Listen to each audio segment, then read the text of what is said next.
Good day, fellow geeks. On this week's episode of Geeks of Azeroth, we're going to be talking about the Overwatch closed beta, Li Ming and Zool. Yeah, we're talking about Zool. And Legion Alpha changes, all that and more on this week's episode of Geeks of Azeroth.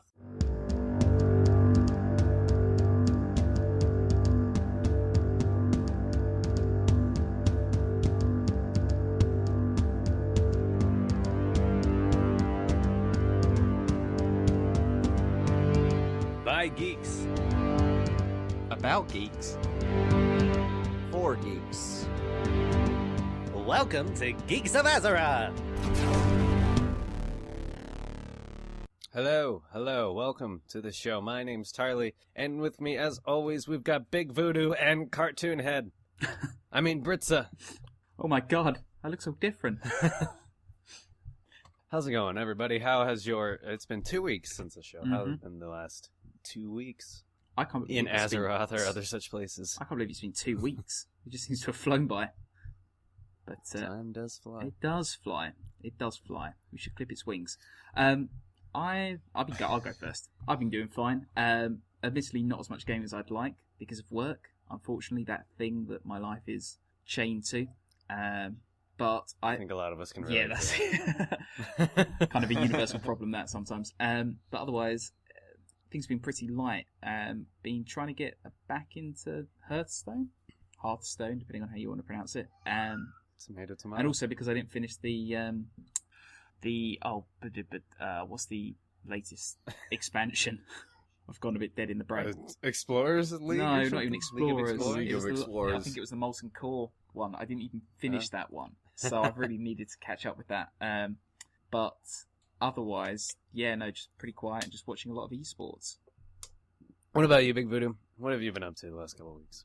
A lot of Diablo still. Twister wizards are stupid, but you kind of love it. That's it? No WoWs, no StarCrafts, just Diablos? I played a little bit of StarCraft, but not much of anything to talk about. Won a few games, lost a few games. I feel like I get my Warcraft fix now just through alpha news. It's kind of just osmotically going into me, so I feel like that's my WoW time. It's just reading up on the alpha. I feel like I'm playing it through that. So, But then again, it's getting exciting, so I probably will need to jump back into WoW and make sure everything's tidy for the expansion. Right, clean up your add-ons and everything. Yeah. I myself, over the last couple weeks, I've played a bit of Diablo. For people watching in Twitch or YouTube, you can see I was recently attacked by a Smurf. But yeah, I played Diablo, got up to level 70, and realized that's all there really is to Diablo, so I stopped playing. Played StarCraft, but yeah, not much gaming either. A lot of work. Just got into a new job, so that's an interesting transition as always. And looks like Zool Geek is in the Twitch chat. Hello, Zool Geek. Oh, of course, you can't hear me. Curses! One moment. XSplit just loves you, man. Yeah, XSplit apparently hates me. So let me recap. I was attacked by a Smurf. I played a little bit of Diablo, and a lot of StarCraft, and a lot of work. That was my last couple of weeks. In fact, that's the same story I think all of us just used, so that's kind of the condensed introduction for all of us. Except the Smurf. Pretty much. Well, I mean, you all could be attacked by Smurfs. I could arrange it. I know them. They are the number one growing problem in the West. All right, well, without further ado, it's time to jump right into News of the Week. Hey, we recording? Yeah? Okay. News of the Week. That's right, it's time for News of the Week, where we talk about the news that came out this week. What? I know. All right, so I guess over the last 2 weeks, again, so this is the news covering the last couple of weeks, Overwatch finally released a statement about why we haven't heard anything and about where the beta is going, and the beta has been delayed. Cue sad music. To been delayed till mid-February now, which is all right. We're now looking at about 2 weeks till the Overwatch beta comes back, but This is for very good reason. The Overwatch devs have decided to add an entirely new game mode, as well as a few new maps to the beta. They wanted to make sure it hit the next wave of the beta, so that is why it's being delayed, to get that new game mode in there. Speculation from you guys of what that game mode could possibly be? For some reason, I thought it could be something like a horde mode or like an AI-based mode, but I don't think that's likely. So, I really don't have a clue. I don't have a clue. What about you, Big Voodoo? Any speculation, any idea? Not honestly. Like, there's plenty of game modes that other FPSs have, but I don't know what Overwatch is going to use. A more conventional siege mode, maybe? Or, I don't know. It could be absolutely anything. I mean, do you have an idea, Tarley? Or because you're the only one who's actually played the beta. I'm guessing some kind of adaptation of Capture the Flag or Capture the something. Mainly because people have wanted that kind of game mode, even though they said that they won't do specifically Capture the Flag because specific heroes would just be used too much. Like a Tracer grabbing a flag would be silly and very easy. So there would have to be major changes to the game type, but that's still what I think it's going to be. Maybe something like Capture the Mech Suit or something. I guess you could have it that if you did a Capture the Flag, but whoever has the flag can't use any of the abilities. That as well, yeah. That might work. So something along those lines, yeah. For some Although reason, that might still be hard because, I mean, tanks are naturally just going to be your flag carriers at that point. Higher health pool. Well, not necessarily, because you look at World of Warcraft, the way it works, tanks make good flag carriers, but not the best flag carriers. So. But if no one could use abilities? I see your point. You might as well go, if you're going just literally for base health, yeah, that could cause a bit of a problem. But I don't know, it makes you wonder whether that makes it a bit more interesting, because if one team hasn't got its tank free, then that kind of makes it a bit more competitive, because they're not going to be able to sort of keep those fights going for as long as they normally can. So maybe. But then again, this is complete speculation. An all-for-all fight, that would be fun. Yeah, free-for-all would be very interesting in Overwatch as well. New maps are something I'm also looking forward to seeing. The ones that they have done so far have been brilliant, especially the most recent one, Hollywood. That was a really cool map with the Lionhead Studios and other Blizzard stuff hidden all over the place. You can actually go up to a computer monitor and find Hearthstone being played. So I love what they're doing with the game. Can't wait for more. Maybe Big Voodoo will get into play someday. That would be nice. I'll wear the hat every week. Come on, Blizzard. Blizzard, he wears the hat every week. That is the most dedication I've seen. More dedication than me. I have the beta. Do you think that's going to affect release at all?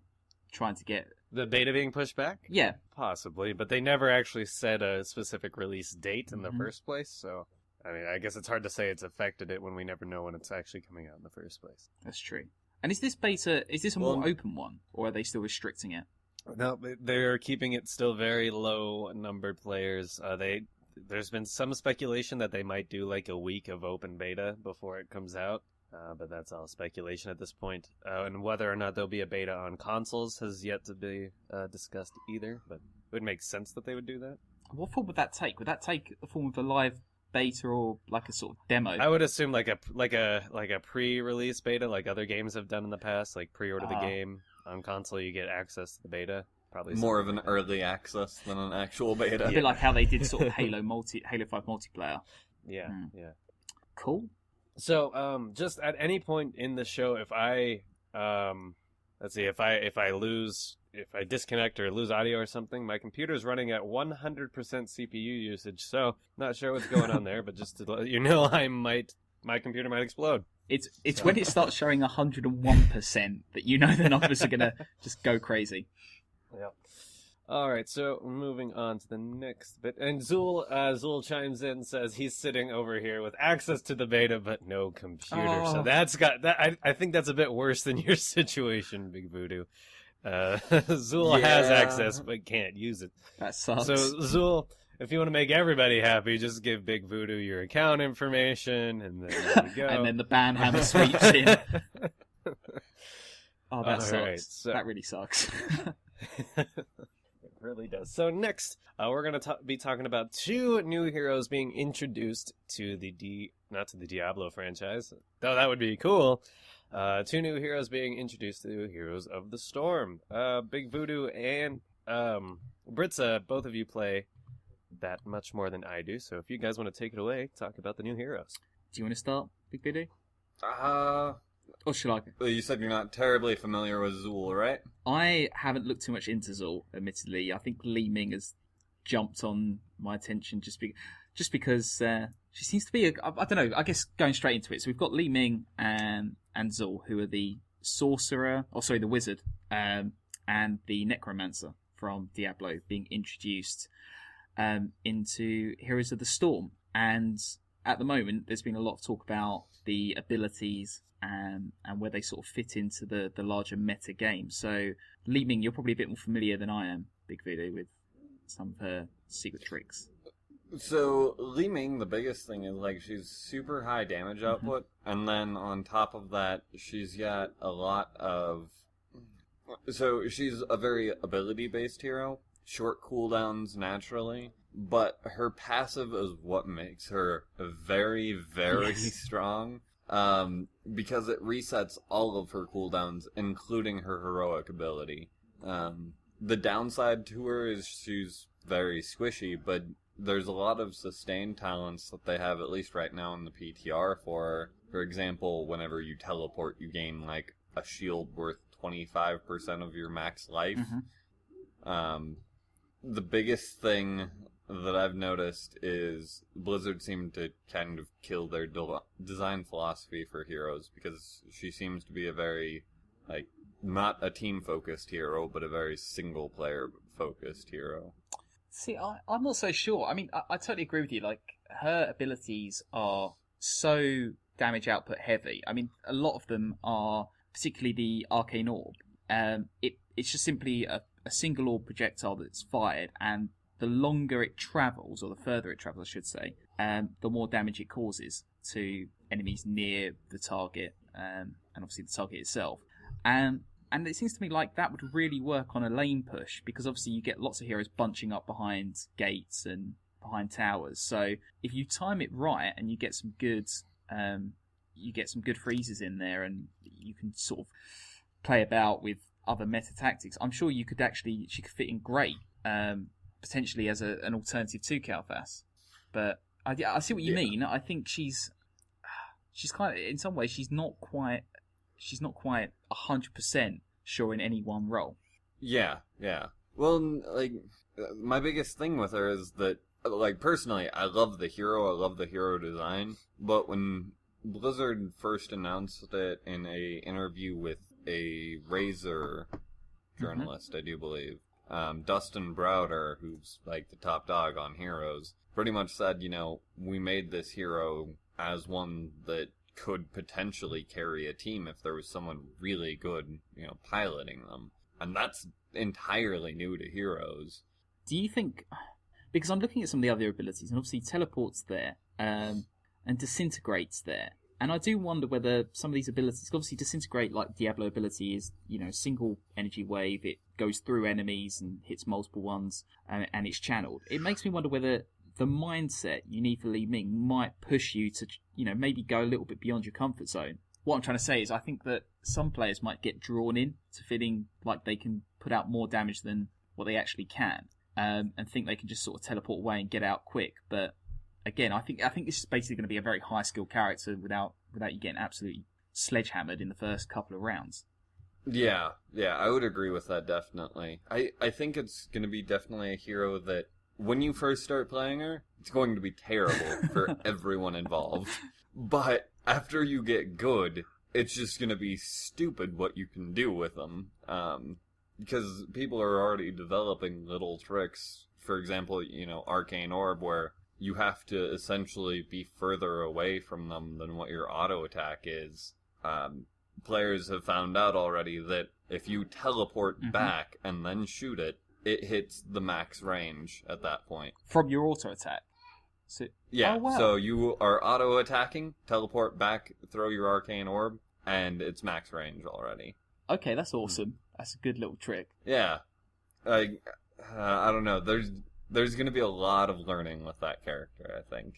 Okay. And a lot of abuse with that Yeah, character. that's it. It's, I think she will be a really fun character to play around with, but it's, like you say, it's just trying to see if people can master those tricks, or whether they'll just think, well, we've got this high damage output from heroes already. There's already established characters that can do similar things and get AoE damage that are much better fitting in with the team meta. So it's whether she sort of earns her place, I think. But I guess moving on to... I think quick match, she's going to be amazing, and like Hero League, if you're solo queuing, will be amazing. But I could see definitely what you're saying about like team meta in like higher end games, like pro games. Maybe not as good, or just like on par with Kael'thas or something. I think like compared to say Jaina, because Jaina's incredible still when you get up those high levels. I just wonder whether the long term game she's going to be competitive on that level. I mean, do you think short term she's probably a better choice? Because I'm thinking that Arcane Orb, where a lot of characters don't have some of their abilities, they're still locked out of their heroics. Arcane Orb is still going to be there. Teleport's still going to be there. So that little trick, like you said, is still going to be useful at level 1 all the way up to level 30 beyond. So I think maybe short term she'll be really good at pushing the play really early on. But yeah, then she'll just get absolutely smashed to pieces by someone else. I don't know. So one of my favorite YouTubers has been playing her, and he managed to double a Kael'thas's hero damage with her. Jeez.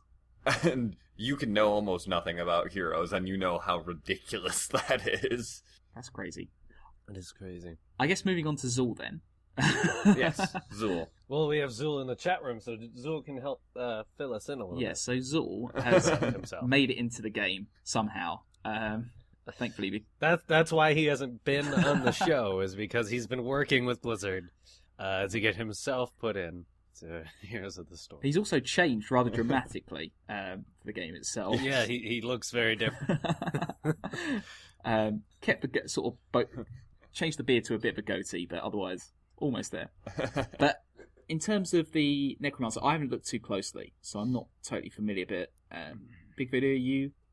I looked into him. He's not as... Like, he looks like a really fun hero to play, but he's not as big of a shake-up. He very much reminds me of kind of like a Gazlo-style character. He's a melee specialist. The bonus to him is he feels a little bit more like a warrior, depending on how you build him, from what I've heard and seen from Blizzard so far. So I think he's gonna sit somewhere kind of in the middle between a warrior and a melee specialist when it, actually releases. And there's a lot of... I mean, I'm looking at the skeleton abilities, and I'm getting, a sense that people who have perhaps been wanting a decent alternative to Sylvanas' Forsaken ability are going to get what they want through this. But at the same time, the second heroic, Skeleton Mages, it's like Li Ming. It's another ability which is designed just to separate teams. And I'm just thinking, have there been many abilities in the game where team separation has been a key ability? Tassadar? Possibly, yeah. I mean, granted, almost no one ever uses that over Archon, but it's there. I think it could be used and used well because it does have that extra damage output, and you're gonna be, up in the front lines. So if you can section off someone like, Morales back behind the warriors, it could be hugely useful since it is actually putting out damage as well. So, a question for you guys now that we've discussed these two new heroes. These are two heroes coming to Heroes of the Storm that aren't actually, heroes from any existing franchise. They're just classes, right? From Diablo. So, with that in mind, do you think we could expect things like that in the future? More heroes that aren't necessarily heroes, but just bringing in class ideas to Heroes of the Storm? Do you think we could see that? Yes and no. I think they'll always have a name. Like, well, you're not gonna play, They give them... You're not going to play WoW Priest, but I could see Prophet Velen being put into the game with, WoW Priest abilities or, stuff like that. I think Diablo it's a little bit more difficult because the heroes of Diablo don't have names because they're, the character you play. and everyone else they could just bring in doesn't matter. like Widow Mine. Or Iron Star. And then you know the game's over. Actually, that'd be quite disgusting, having an Iron Star as a playable character in Heroes. Well, it would just be Garrosh. If Garrosh was in the game, it was his special One abilities. He ability. controls an Iron Star that can go across the map, and it just... To be honestly, That would be pretty sweet. I think that's going to happen. Not the Iron Star thing, but I'm sure Garrosh is going to make it into the game at some point. Oh, yeah, eventually. I think they'll probably do more WoW heroes around the time of Legion launching, probably. But in answer to your question, Tarley, I think there's a yes to that. I'm kind of yes and no, because I think with Diablo, obviously none of the heroes have names. It's what the players do with them. But with StarCraft as well, you do get, interesting units that I'm sure would be interesting to bring to the game. I can't think of any off the top of my head, but you might know them a bit better. Like a Marauder, for example. Exactly. Just that you could bring that in with its own set of abilities or something, but yeah. That's it. I mean, obviously there'll have to be Ravager. units that are a little bit rarer. I mean, having Marine isn't going to really add much value to the game. Or Lurkers, just they burrow and then they can just shoot people while burrowed. That's it. That's your one ability. But I think, there's no reason they can't. It's like you say, it's whether they take an interesting unit and just give it a character, and do what they can with it. But like you said, Big Voodoo. And of course, Overwatch is going to add, quite a few heroes to the game that alone. Like they've already, confirmed Tracers coming with the pre-orders. So, that'll bring in a few as well. Do you think, I guess touching on that, when Overwatch comes out, do you think there's going to be a huge dump of Overwatch heroes into Heroes? Or do you think it'll be slow? I doubt right away, especially because they'll have to come up with interesting ideas. Like they can't just put Widowmaker into the game because she'd be too much like Nova. Mm-hmm.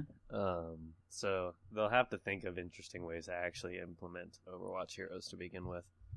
No, that's a good point. Although they could cheat and just create a Widowmaker skin. A Widowmaker skin, yeah. For Nova. But hey. But no, I think it'd be interesting. But like you say, I think there is real room if they create some interesting units that are a bit rarer to bring them into Heroes. Like Winston. Winston would be great too. Just to see him jumping all over the place, slamming heroes back. I think it's a given. His shield would be a really cool idea in Heroes. Yeah.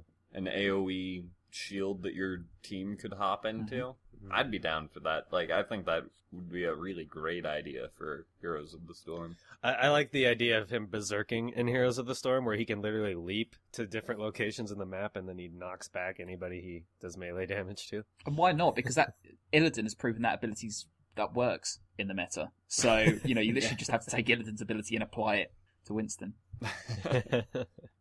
Well, there you go. Winston skin for you. Confirmed in the game. That would be weird. All right, anything else in Heroes of the Storm before we move on to the main topic that this show is typically about? I'm done. All right, on to World of Warcraft. They did add some new stuff to the Legion Alpha, not a whole lot, but you can now level up to level 108. So they are getting you there, almost to level 110. But they have added a lot of changes to the Rogue. Order Hall is mainly what they were focusing on, I guess, for this patch. And what we can pull up here, I'll bring it up here on the screen. You can see it's the Dalaran sewers. Surprise!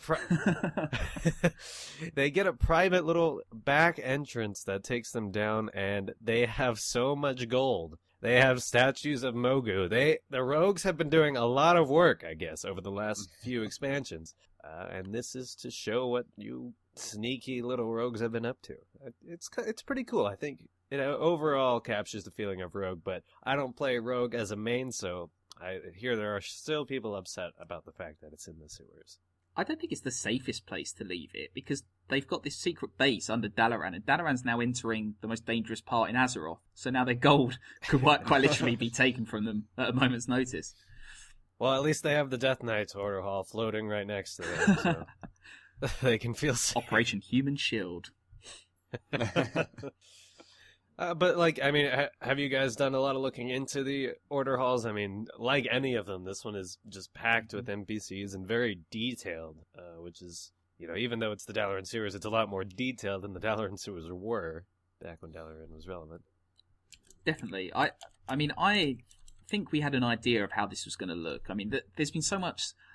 I think people have been somewhat skeptical. I mean, the Dalaran sewers Up until this point, people were like, is that everyone's got like floating cities in the sky and really cool things, and we're stuck in a basement. Like shout out, Mom, shut up! I'm trying to play with my friends, and it's all just getting a bit, it's all getting a bit sort of, less impressive as time went on. But seeing this, I think it's helped clear up a lot of that, and it's shown that rogues are getting something that's really good looking.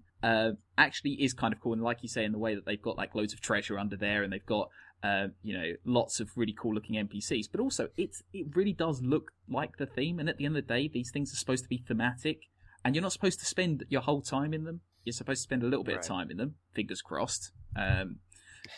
But even then, it looks good, and it looks roguey, and that's what I think people will be really impressed by.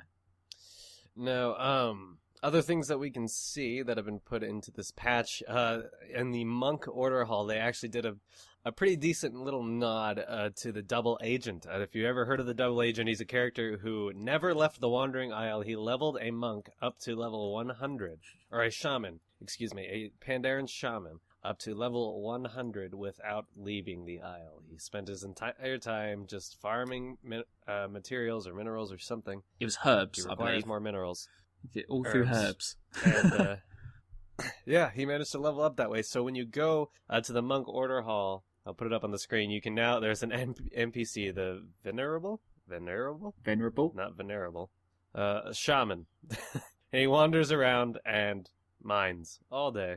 There's a little bit of a nod back to that dude, so pretty cool on Blizzard to put that guy in there. As well, we can pull up some pictures here. Val'sharah has been the new zone where people can level, and this zone looks so incredibly beautiful, so very night elfish. Mm-hmm. Just scrolling through the pictures here, it's just really cool, really detailed, and just really has me excited to actually level in this expansion. So I'm usually never excited for leveling. I'm looking at leveling was really good in Warlords the first time, so. I'm looking at... Definitely has my hopes high for Legion, but yeah, go on, Britzza. Sorry, I was going to say, I was looking at one of the photos, and I'm trying to... The photo with the red... I can't remember their names. The evil centaur guy. But over... The photo with the red evil centaur That's it, guy, yes. I'm an expert in WoW, so that's the correct terminology. But the dragon that's just out of sight in the ruins, is that linked to the Emerald Dream? I'm trying to work that out. Oh, I see the dragon. That's a big there. Dragon. Yeah, it is. So that suggests some sort of big NPC linked. I don't know. Again, just complete. So yeah, I mean, there is story to Val'sharah that the entire zone is linked to the Emerald Nightmare now, since it's been corrupted, and the World Tree is basically what's feeding the Emerald Nightmare. So that entire zone could potentially shift in and out of the Nightmare, which would be a cool idea. Again, I haven't seen any gameplay of it because I'm not trying to spoil it for myself. You can, of course, look up YouTube videos of leveling through it. Wouldn't recommend it if you intend to actually play it. How much of the WoW population do you think is watching alpha content? A good amount. If YouTubers continue to make it, people will continue to watch it. So, I'm just wondering whether we're in the minority. It sounds like we are, because I'm like you. I'm trying not to spoil anything. Like I myself, I've watched a lot of Legion content, just not any spoiler content. Like I've watched a lot of gameplay mechanics, I've pretty much watched every class video I can find to see how the classes are shaping up, stuff like that, but no questing, no storyline other than what I've already ruined for myself. I'm glad I don't play Alliance. That's all I'm gonna say. Shh, people don't know. Anything on Val'sharah in particular? Anything else on that, or? Well, I think we can jump right into our discussion of the week. I'm not even going to play the sounder. We're going to jump right into it. Because Big Voodoo actually... Big Voodoo had a really good idea for the discussion topic, kind of relating back to our Heroes of the Storm discussion. So, Big Voodoo, let's wrap. I apologize for the long-winded intro to this in advance. So, as I mentioned with Heroes and Leeming, Blizzard has kind of, because of player feedback, changed their design philosophy for a hero. So, I'm curious how this relates to Legion and how player feedback of alpha and beta play could potentially change their entire design of Legion itself. Yeah, I think that makes sense. It does. You guys got that? It Okay. And I think already from what we've seen, I'm just jumping in here. I think already from what we've seen that Blizzard is taking player feedback highly into consideration when designing Legion. At least on paper, you look at all the features that are coming, like the new dungeons, or what are those? Not mythic dungeons, but time walking. No. What is the word I'm looking for? Someone help me. Challenge mode. Challenge mode, yeah. Basically the greater rift in World of Warcraft. Yeah. Like just those being implemented. The legendary system, order halls, stuff like that. It seems like they've really listened to players' feedback from Warlords of Draenor. But of course, that is on paper, not actually how it is implemented. I guess. What do you think, Britzza? Yeah, I do see your point there, really. 'Cause, like going back to Li Ming, there, like you said, there is an argument that she's a more of a single push character. She goes, can do some real damage on her own, and really push lanes. So yeah, the mentality shifts from group to single style play, which I guess for quick match is pretty much what people are playing anyways, because team mechanics go down the pan with quick match pretty quickly. Naturally, obviously, because you're not really getting much choice on the team construction. But I guess, what in particular have you seen already changing with how mechanics of the game are changing in WoW from Legion? Like, I've noticed a lot of stuff. I've noticed a lot of Diablo-esque ideas falling into WoW.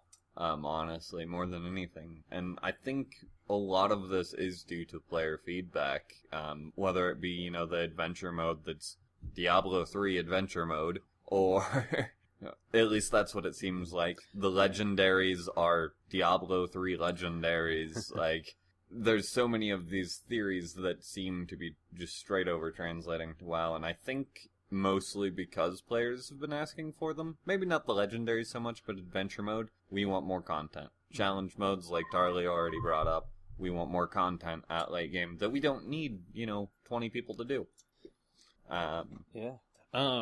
But at the same time, there is one aspect of PvP, or of World of Warcraft, that has been ignoring player feedback, I feel, and that would be PvP. Brian Halinka, I'm calling you out specifically. What's going on at Blizzard?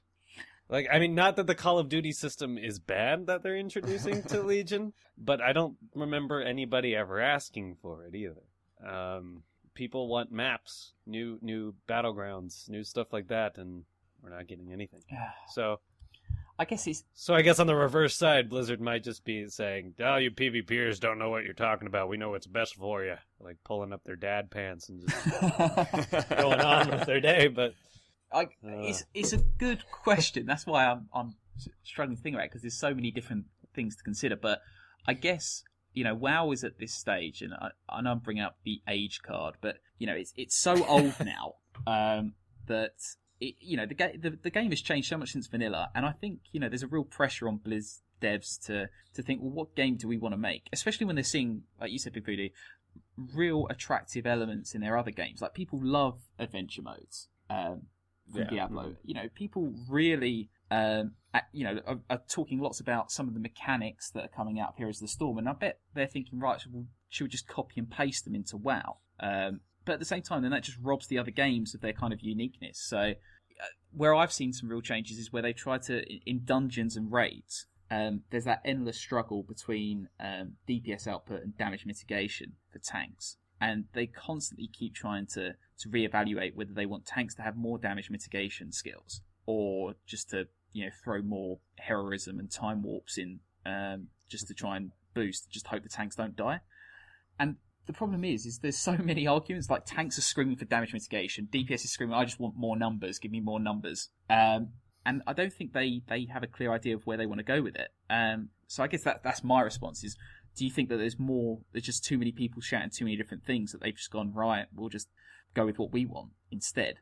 I guess what I'm trying to say is, do you think the community has the right idea of where WoW should go? Yes and no.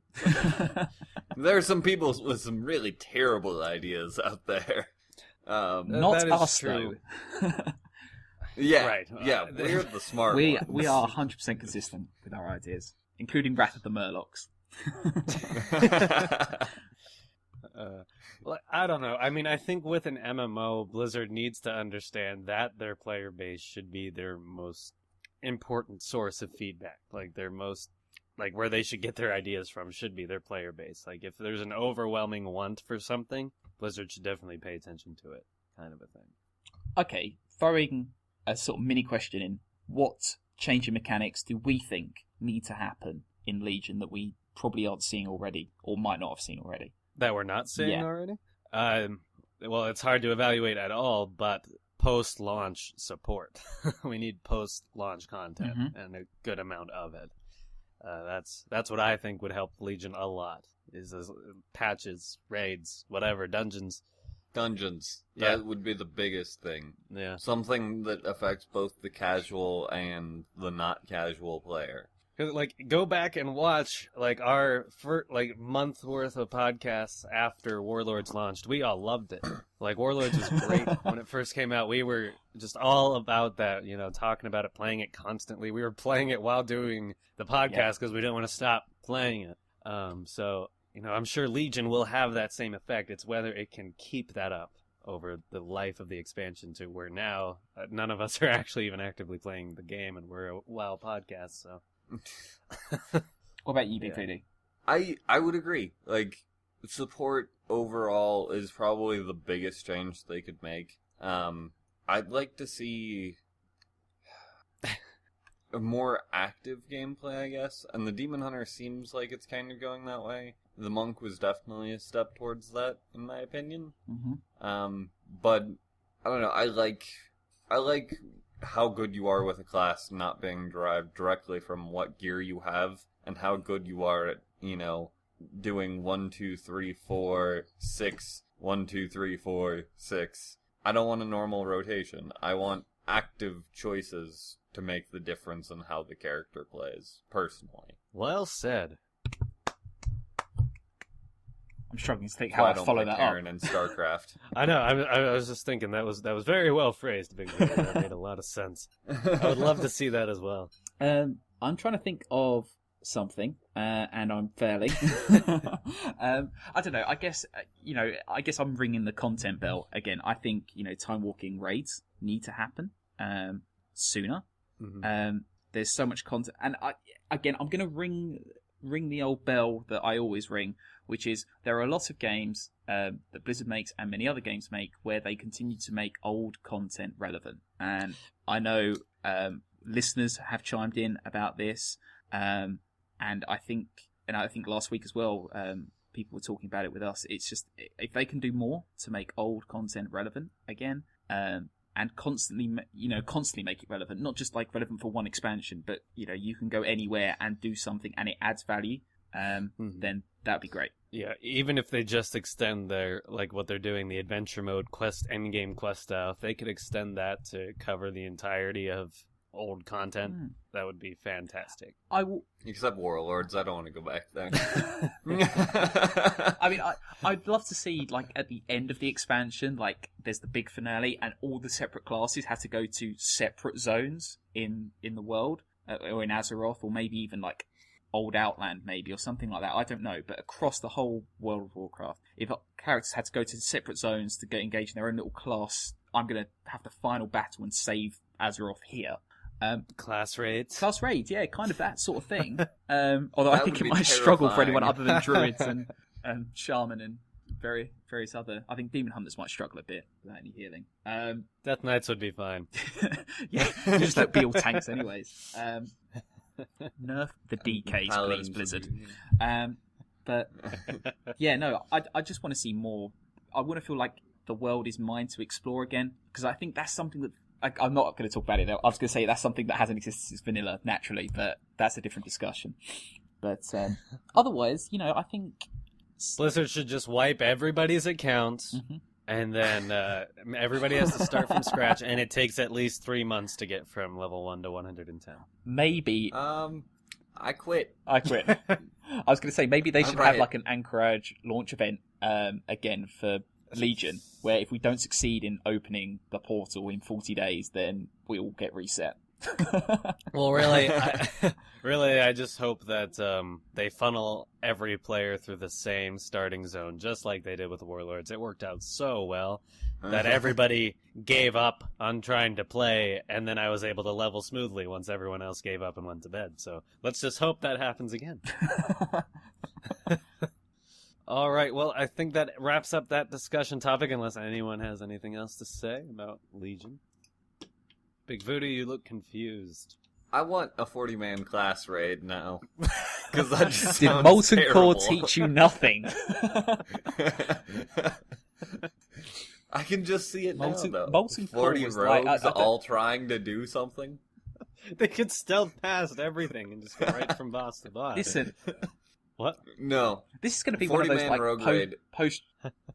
This is going to be like one of those post-traumatic things where new players join and say, "Oh, we love to see 40-man content," and we're sitting there saying, "You guys weren't there at Molten Core. You had to be there. It's never going to work." So it'll be just like when they brought Molten Core back. It'll just be terrible. At least when they Maybe brought that's it what they'll back, do. They'll you just had bring a Molten tool Core to back again. find people.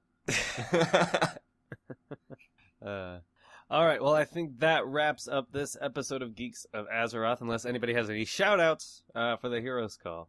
Shout-outs, anyone? Just giving Britzza a second because I shout think out there's to, quite a delay between us and him. I'm stuck in time. All right, so we'll call that good. Thank you, everyone, for tuning in, as always.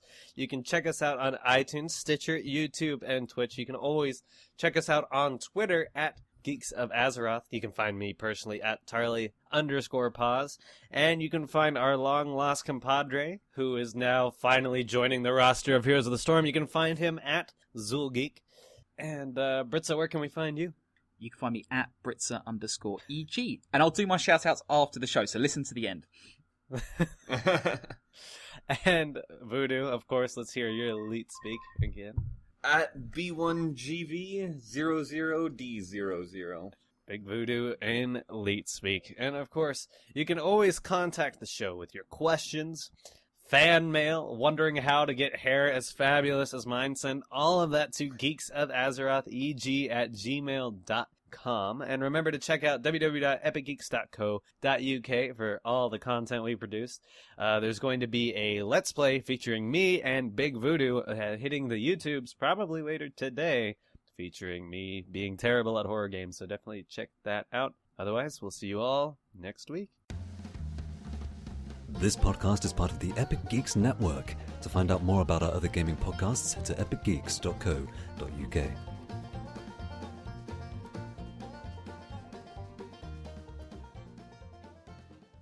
Hi guys, Britzza here. Just wanted to say quickly, sorry for some of the glitchy issues on the recording. We definitely blame the Bronze Dragonflight for that one.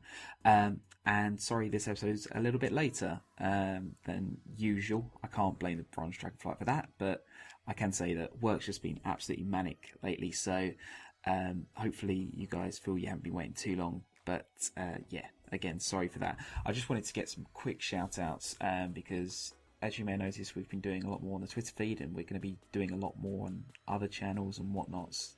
And a couple of you have really been helping to sort of share some of the stuff we've been posting. So a quick shout out to, and I'll use Twitter names rather than the @tags. So hopefully you guys don't change them too often. I've got Bad Wolf, Ethan Centauri, Poikle Satin, The Decoy, I Am Alethertian, Umlord Paradox, which is a pretty cool sounding one, Arik, Void Harrock, Lara, AV, Matt McDade from Blizzard, thanks for that one, Wow Guru, Evia, and the Porcupine. There's so many others as well to give a shout out to. I will save them for next week, but you guys are awesome. Thanks again. There's so many others as well to give a shout out to. I will save them for next week, but you guys are awesome. Thanks again to everyone for supporting the show, and we will see you next week.